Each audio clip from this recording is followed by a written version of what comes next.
موضوع متعلق بالتمويل والرياضة، لأن زي ما احنا عارفين إن صاحب التمويل هو بيؤثر في اتخاذ القرار.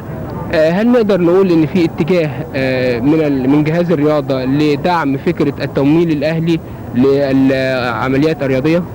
هو طبعا المجلس الأعلى ما بيديرش العملية بهوا كده، لكن هو في قانون ولوائح بتلزم المجلس مع الهيئات الرياضية في التعامل.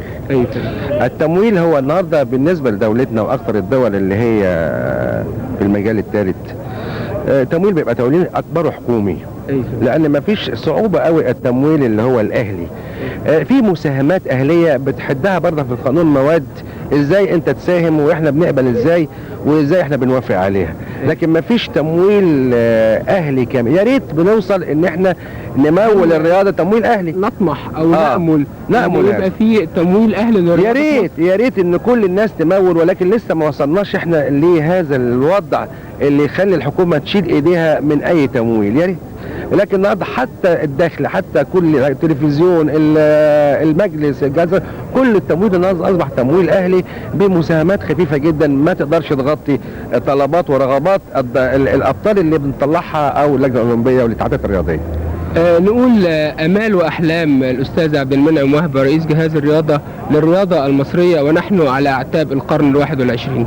والله ما فيش شك انه في تطور كبير جدا واهتمام كامل من المجلس الاعلى بقياده الدكتور عبد المنعم اماره، والمستوى باين والنتائج بتقول ايه اللي عملته مصر في المرحله اللي فاتت والمرحله اللي احنا موجودين فيها. انجازات كبيره جدا، وللاسف بعض الناس تلاقيها تجيب في الحاجات اللي هي صغيره السلبيات وتسيب كل الايجابيات اللي موجوده، لكن الرياضه بخير والايجابيات موجوده، وابطالنا على مستوى الافريقي والعربي انجازات لم تحدث قبل كده.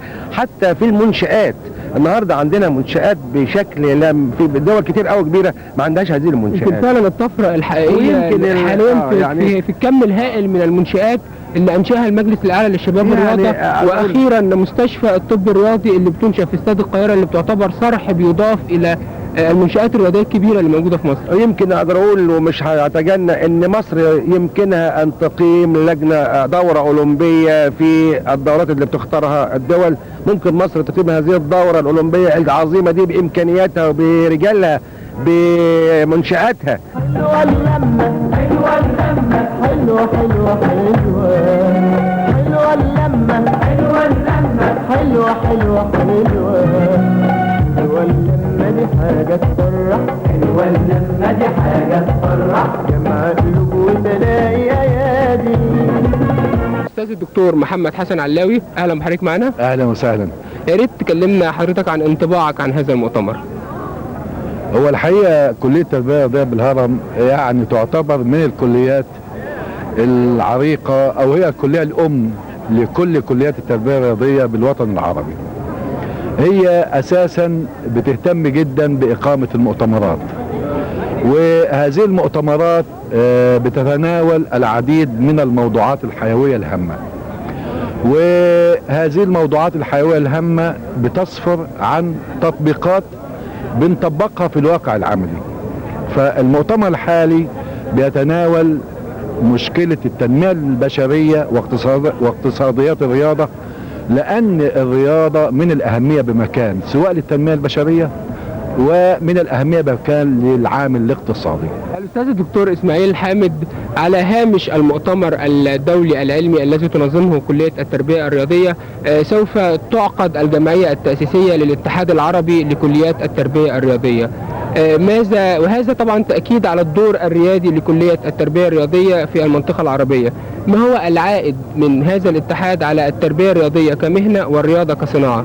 هو طبعا كليات التربية الرياضية قررت في مؤتمر الأردن العام الماضي أن تنشئ الاتحاد الخاص بالكليات، وبمشيئة الله بدأنا الجلسات الخاصة بهذا الاتحاد في الأردن.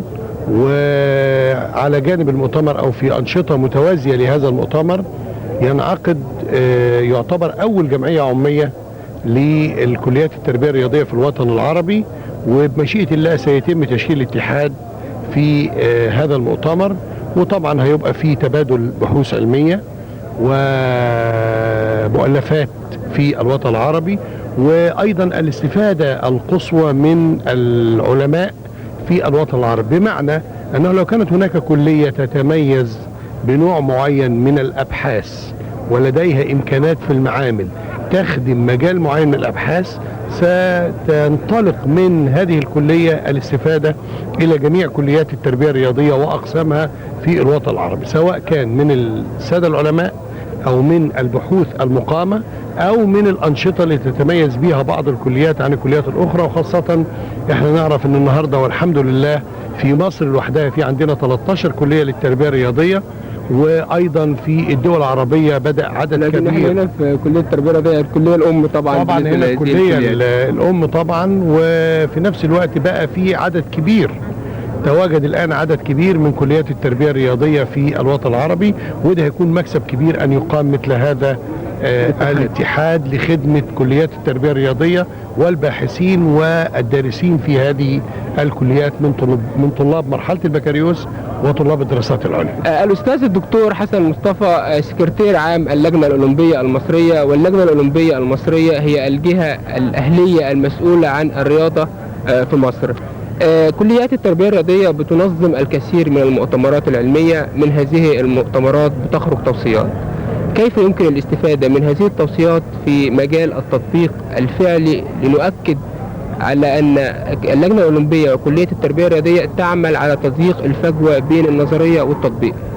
بسم الله الرحمن الرحيم، وكل سنة وحضرتك طيب والسادة المشاهدين طيبين بمناسبة العام الجديد إن شاء الله. كل سنة وحضرتك طيب وعام سعيد إن شاء الله على سيادتك وعلى الرياضة المصرية بإذن الله. يعني إن شاء الله، وإن شاء الله 96 كده يكون أحسن من 95 ونحقق فيه إنجازات رياضية أفضل بمشيئة الله إن شاء الله. إن شاء الله. طبعا هو في الحقيقة مثل هذه الموضوعات أنا رأيي الشخصي أنها تأخرت كثيرا، لكن كانت كلية التربية الرياضية بالهرم سباقة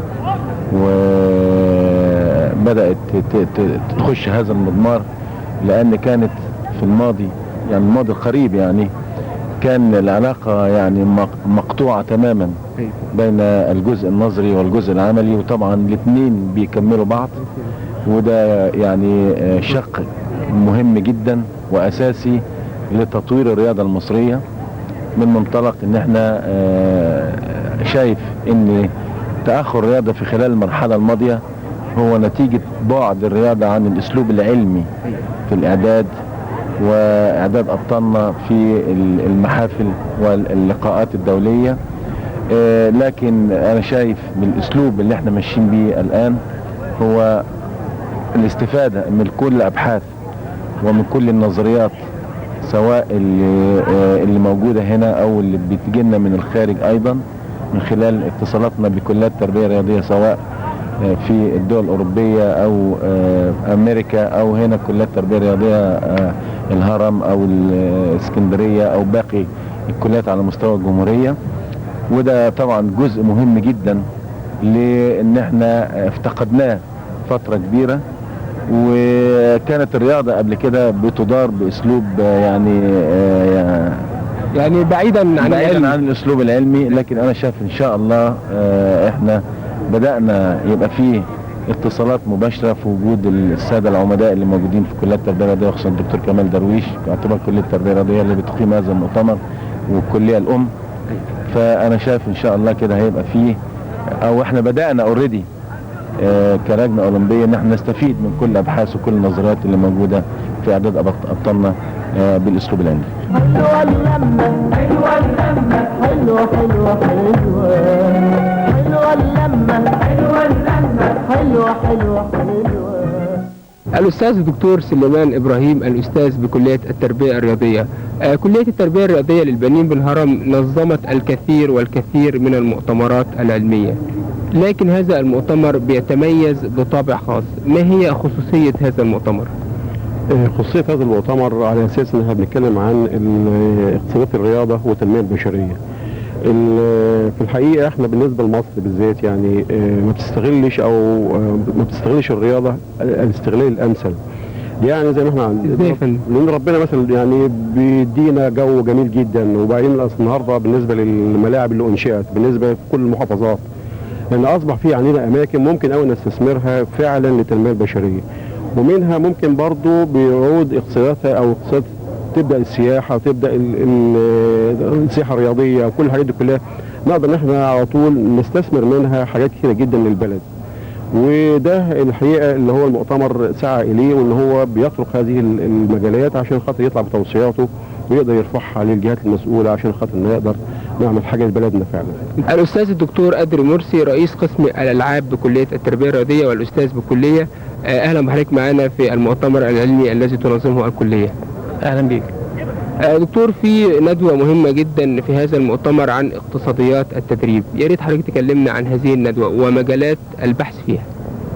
الحقيقه التدريب اصلا هو انتاج وهو تنميه، فاذا كان هو انتاج وتنميه فيجب ان ينحو المنحى الاقتصادي، بمعنى الاستغلال الامثل للموارد البشريه والامكانيات الموجوده. مبدا كمان الندره ومبدا المنفعه يجب ان تتوحد في الرياضه، بحيث يكون هناك فكر في التدريب. الاستخدام الامثل للساعه التدريبيه، يعني النهارده رايح ساعه تدريبيه من 4 ل 6، هي مش مجرد ان انا بروح من 4 ل 6 دي ساعه تدريبيه، انا هدي ايه من 4 ل 6 ساعه تدريبيه، وما هو العائد اللي يعود على اللاعب. واذا كان هناك اهداف محدده للتدريب اكيد بيكون في ناتج جيد. وبالتالي لو احنا طبقنا القاعده الانتاجيه البسيطه اللي هي القاعده الانتاجيه بتقول الموقف ازدواجيه موقف زائد الاداء، هنلاقي ان الرياضه اصلا موقف واداء. موقف قد يكون سهل او صعب، ثم تجاوب اللاعب مع هذا الموقف. ده كله لازم ينتج عن تدريب واعي، تدريب هادف، وهذا في حد ذاته ممكن نطلق عليه التدريب الاقتصادي او اقتصاديه التدريب. هي نظريه جديده في التدريب، الاقتصاديات التدريب او اقتصاديات الرياضه.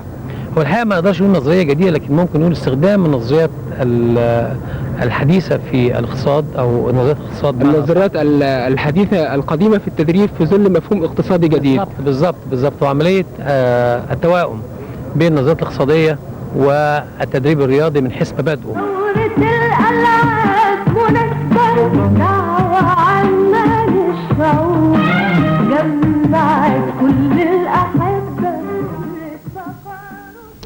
عزيزي المشاهد، صديقتي صديقي، تعالوا معا ونحن نحتفل ببدايات عام 96. تعالوا كل منا يحاول أن يسجل الأمنية التي تمناها في ليلة رأس السنة حينما ودع عام 5. زي ما احنا عارفين